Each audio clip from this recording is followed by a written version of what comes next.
Well, good evening from London. Welcome to Piers Morgan Uncensored. I took 2 weeks off and all hell broke loose. But as usual, most of the hell is coming from Prince Harry's mouth. He moved to California, rocking the foundations of the British monarchy. It was about 3 years ago they quit now. Seems like forever, doesn't it?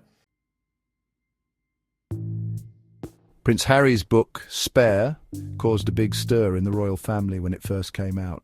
Now the paperback version is here, and it's casting a shadow over King Charles and Queen Camilla's big trip to Australia and Samoa. The timing is, well, not great. It almost seems like it's meant to take attention away from the King and Queen's important work. The paperback came out in the US on October 22nd and in the UK on October 24th. It doesn't have anything new in it, but seeing it in the news again reminds everyone of the problems the family is still having. The King and Queen are on a very important trip. They're going to the Commonwealth Heads of Government meeting in Samoa, a really big deal for the Commonwealth. This trip is all about making connections stronger and showing the world how great the monarchy is. But everyone's talking about Spare and what Harry said in it. It's a distraction the royal family doesn't need, especially since King Charles even put off his cancer treatments to go to this important meeting. Everyone's wondering, why now?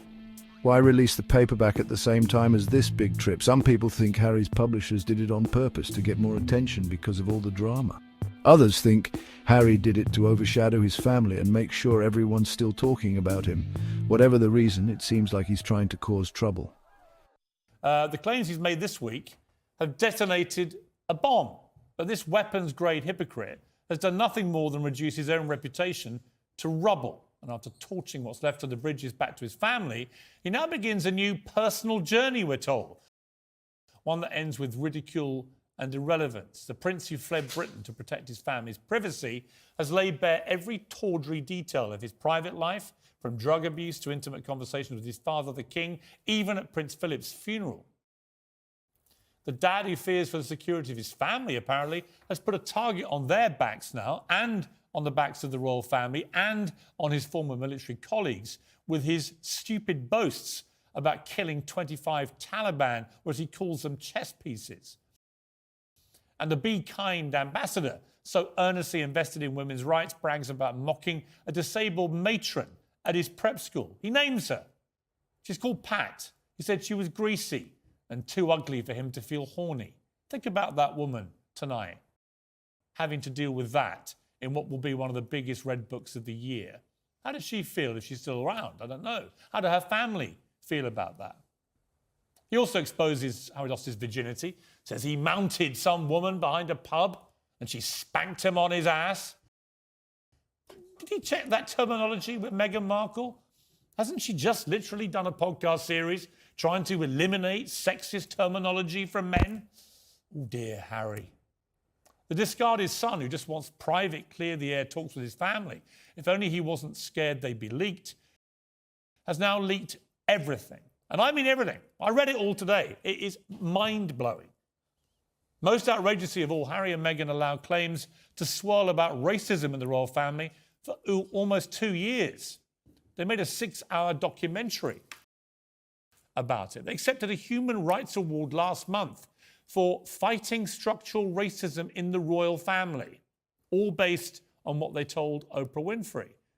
But now Harry's decided that apparently that's not what they meant at all. In the Oprah interview, you accuse members of your family of racism. You don't even... No, we didn't. Well, of... The British press said that. Right. Did Meghan ever mention that they were racist? She said there were troubling comments about There was concern about his skin colour. Right. Wouldn't you describe that as essentially racist? I wouldn't, not having lived within that family. The way the British press reacted to that was fairly typical. Neither of us believe that that comment or that experience or that opinion was based in racism. I would like to apologise on behalf of the British press, actually, because he is an unbelievable village idiot, and I think it's all our fault. Honestly, it's not the fact that he was useless at school and got no qualifications, which is why he's doing all this stupid stuff. It's the British press's fault. We're responsible for everything, including his ginger hair. And I'd like to apologise for giving him ginger hair. It's awful. We should never have done it. But let me get this straight on a serious point. The racist British press blamed for 6 hours straight of that Netflix bilge for hounding Meghan out of our racist country, driven at the top by a racist royal family. Apparently, it's the press that's to blame for saying that Meghan Markle's claims of racism were claims of racism. Now, this had consequences, what they said to Oprah Winfrey. I was forced out of my last job presenting Good Morning Britain, a job I really enjoyed, because I said I didn't believe these claims without firm evidence. There wasn't any. And now we get told it wasn't racism. Exactly is what I suspected at the time. Do I get an apology? Does Sharon Osbourne, one of my guests tonight, does she get restored to her job at the CBS show, The Talk? Because she got fired for offering support on Twitter for my right to my opinion, because apparently I'd said racist things. It turned out those racist things were not believing Meghan Markle's racism claims. Now they say they didn't mean racism. So does Sharon get her job back? Will they give back that award that they got for their heroic battle against structural racism in the royal family? Now we know there was no racism, structural or otherwise. Across 3 new interviews and 416 whining pages of his book, Spare Me, as I call it, Harry lambasts the British press and his family for colluding with the British press. His bitterness and bile for Camilla, the Queen Consort, is shocking. This is the love of his father's life, who he brands a dangerous villain. How was she dangerous? Because of the need for her to rehabilitate her image. That made her dangerous. That made her dangerous because of the connections that she was forging within the British press. And there was open willingness on both sides to trade of information. And with a family built on hierarchy, and with her on the way to being Queen Consort, there was going to be people or bodies left in the street because of that. Bodies left in the street, says the guy who boasted about killing 25 Taliban. Actual bodies that he left in the street, and then boasted about it, which has now enraged the entire Muslim world. Spare doesn't hold anything back. The book is full of accusations and it makes the royal family look really bad. One of the biggest bombshells is the story about a fight between Harry and his brother, Prince William, at Kensington Palace. Harry also says that King Charles cared more about himself than his son. Everyone is talking about it and people are taking sides. And then there's Queen Camilla. Harry calls her dangerous and says she used him to make herself look better. He even says Meghan Markle blamed having a baby for a fight with Kate Middleton, which makes the supposed feud between the two women even worse. These aren't just small disagreements. Harry's saying they betrayed and tricked each other. This is serious stuff for the royal family. The media is all over this. Some people, like Piers Morgan, say Harry is being a bully. They think he released the book at this time to hurt his family as much as possible and control what people think. Everyone's pointing fingers, and no one's backing down. With all this going on, the royal family has stayed quiet and dignified. They're saying, without saying it, that they're focused on their work and won't get into a public argument. People close to the royals say they don't care about the paperback and are focused on their trip. It's like they're saying, keep calm and carry on, which is what the royal family is known for. But behind the scenes, you have to wonder how all this is making them feel. King Charles is said to be very hurt by what Harry said. He's always loved Harry, and it must be really painful to have Harry reject him so publicly. Even though they're hurt, the royal family is staying strong. They're doing their jobs, working for the Commonwealth and the Crown. They're showing everyone that doing their duty is more important than family drama. They're saying we're here to stay, no matter what.